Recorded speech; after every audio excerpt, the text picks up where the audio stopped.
অমিত তার সদ্য বিবাহিতা স্ত্রী রিয়াকে নিয়ে শহরের একটি নতুন ফ্ল্যাটে ওঠে।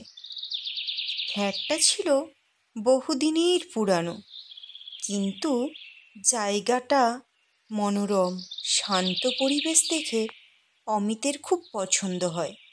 তাই তারা ওই ফ্ল্যাটটিতে ওঠে।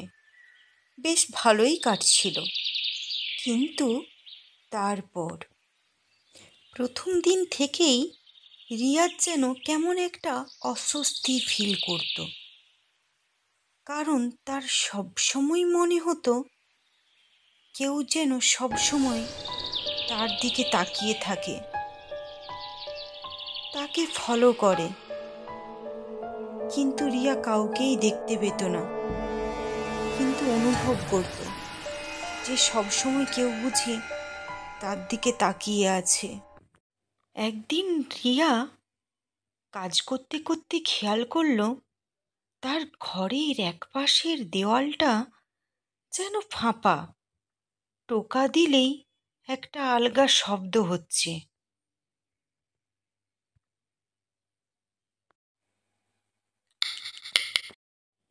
আর ঠিক সেই ঘটনার পরের দিনই রিয়া অমিতকে কিছু না জানিয়ে দেওয়ালের সেই জায়গাটা ভেঙে ফেলে। আর ভাঙার পরে সে সেখানে একটা গোপন দরজা দেখতে পায়। তারপর রিয়া সেই দরজাটা খুলে সেখানে প্রবেশ করে। ঘরটা ছিল পুরো অন্ধকার, চারপাশে ধুলো ময়লা জমে থাকা, ভাঙা জিনিসপত্র এলোমেলো হয়ে পড়ে আছে। আর ঠিক সেই সময়ই রিয়ার একটা দেওয়ালে চোখ পড়ে, যেখানে লাল কালি দিয়ে বড় বড় করে লেখা আছে, আমি আজও এখানে আছি, তোমার আসার অপেক্ষায়।